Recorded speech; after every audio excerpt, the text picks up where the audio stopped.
Hello everyone. In this part we will discuss about the conservation of momentum, and this is the last theoretical part of this chapter. Here we will discuss about momentum. So, first of all you have to know about momentum, what it is, okay, its mathematical expression, all these things. So, if you are not clear, please visit the previous parts of the series. Now, let me tell you what momentum is. Momentum is the product of the mass and velocity of an object. Okay. So, here we are dealing about conservation of momentum, means the momentum is being conserved. Okay. Conservation means what? It remains fixed, like in previous classes you must have gone through conservation of energy, right? Means what? The wholesome energy of the universe is constant, means the energy may be get converted from one form to another form, but if all the form of energy should be added together, then what will be happen? It will remain the same. Okay. Now, here conservation of momentum is nothing much different than that conservation of energy. So, in this part or here when we are discussing about the law of conservation of momentum, here also the same thing happens. Okay. Means here we will deal about momentum of two objects, right? In conservation of energy what happens? We deal about the energy of the whole universe, and here we will discuss the momentum of two objects, okay, in different conditions. And here we will find that what the momentum is fixed in all the three conditions. Now, let me tell you what are the three conditions. Okay. Before collision, during and after. Okay, collision means what? When two objects strikes each other or comes in contact with each other, that is known as collision. So, here we will deal, before dealing about the conservation of momentum, first we have to know few things. Okay, like right,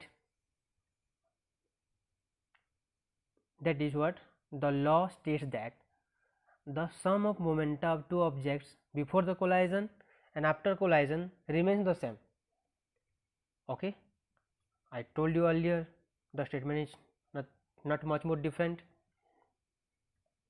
Okay, the sum of momenta, here momenta is a plural form of momentum. Remember this, momenta is a plural. Okay, so the sum of momenta of two objects before the collision and after the collision remains the same, but it is not complete here. Okay, given that conditions apply, no external unbalanced force acts upon them, means not a single external force or external unbalanced force is acting upon the two objects. Clear? So, what the law of conservation of momentum states is the sum of momenta before collision is equal to after collision, right? It remains same, means what? If both the objects are colliding together, then there must be three conditions or three states: before collision, after collision and during collision. So, here the sum is same, means what? Let here we have two objects, object A and object B. Okay, we have to find out their individual momentum and we have to add them. Okay, let it be x. Okay, before collision the total momenta is what? X. So, after the collision also the what? Total momenta will be x only. Okay, that is the law of conservation of momentum says, right? So, in other way we can see that collision conserves the total momentum of two objects, means collision may happen, momentum may be shifted from one object to another object, maybe, but the whole sum momenta will be same. Let's see, here we are having two objects, object A and object B. Object A has mass m1 and object B has mass m2. The initial velocity, the velocity of the objects before collision is taken u1 and u2, and after collision is v1 and v2. As you know, mass never changes, mass does not changes here, right? Then before the collision, object A having mass m1 is moving with velocity u1, and object B with mass m2 is moving with velocity u2. So here the initial momentum or the momentum of the two objects before collision will be what, ma, or you can write what, m1 u1 plus m2 u2, okay, and during collision it will be what, we are not focusing here what's happening during the collision, okay. So now come to after collision, there must be some changes in velocity as both the objects are striking or colliding with each other. Then maybe something happens, or the some velocity of A may be transferred to object B, or of A to object A, of B to A, or A to B. Here when they are striking together, they are colliding, what happens, object A applies a force of FAB on B, and object B applies a force of FBA on the object A. Clear? Then what is the condition I earlier told you, that consider the given figure above, two objects are there A and B, and they are going to collide with each other. There is no unbalanced force acting on them. Clear? And another important condition is what, the initial velocity of A will be greater than the initial velocity of B. Initial velocity of A will be greater than the initial velocity of B. Why? Because if the velocity of B will be more than the velocity of A, what will happen? The object B will what, move too far away, leaving behind the object A, okay. Means obviously here the object A is behind object B, right? And if the velocity of B is more, then it will move faster, then definitely there will be what, no collision.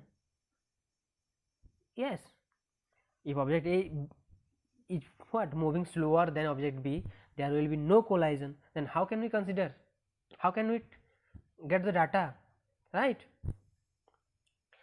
So these are the two conditions, means there is no external force or external unbalanced force acting on the two objects, and the initial velocity of A will be greater than initial velocity of B.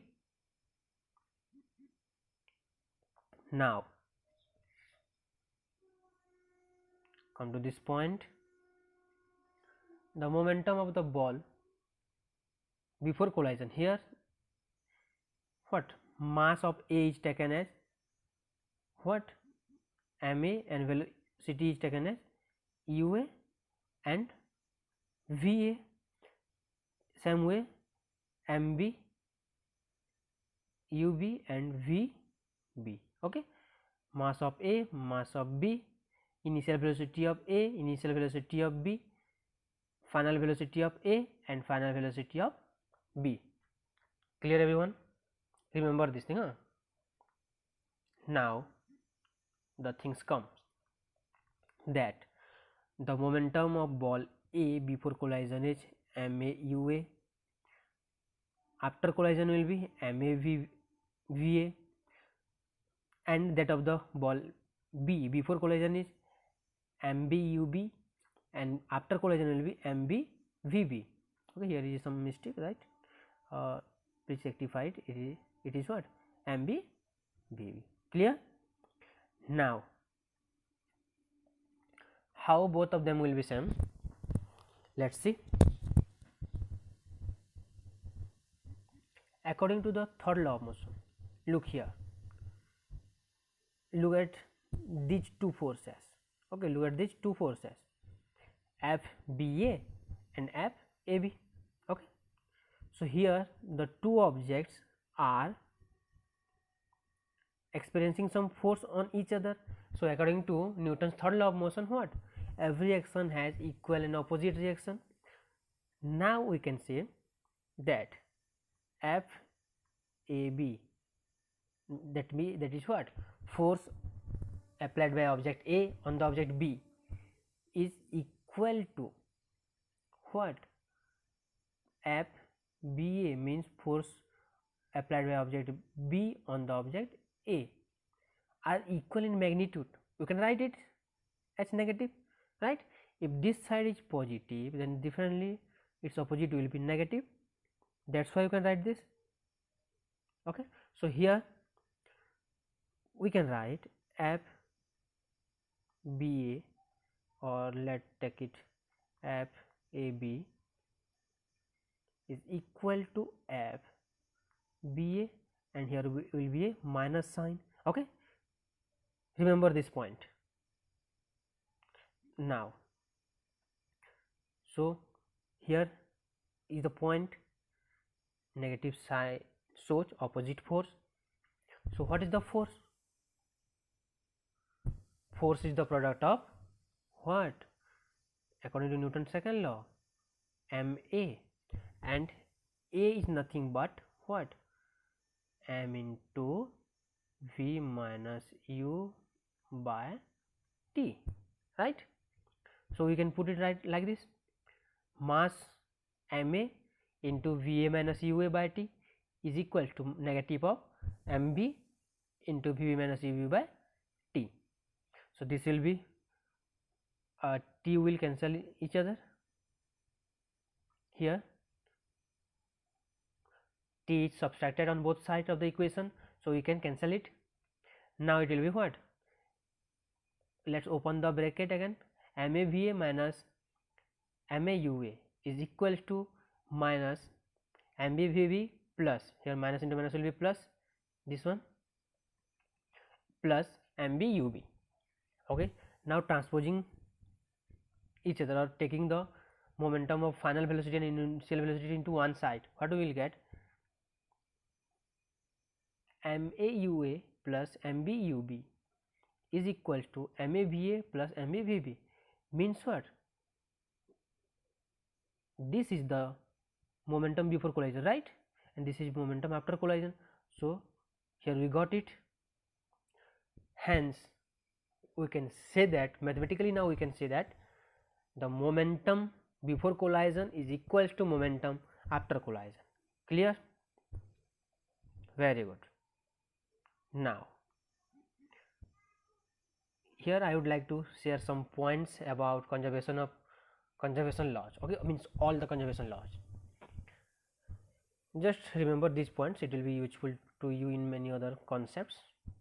Okay, so they are as considered as the fundamental laws in physics, which are the conservation laws. They are very basic law.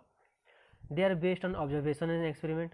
We cannot obviously what cannot put a law hypothetically. Okay, it is the result of many observations and experiments. They cannot be proved, but can be verified or disproved with the help of experiment. Means we cannot prove it. Why? Because can you create such conditions where no external force is applied? It's very difficult. Next, a single experiment is enough to disprove a law, while a single experiment is not enough to prove the same. means to disprove one experiment is very easy, right? And to prove it, one is not enough. Just like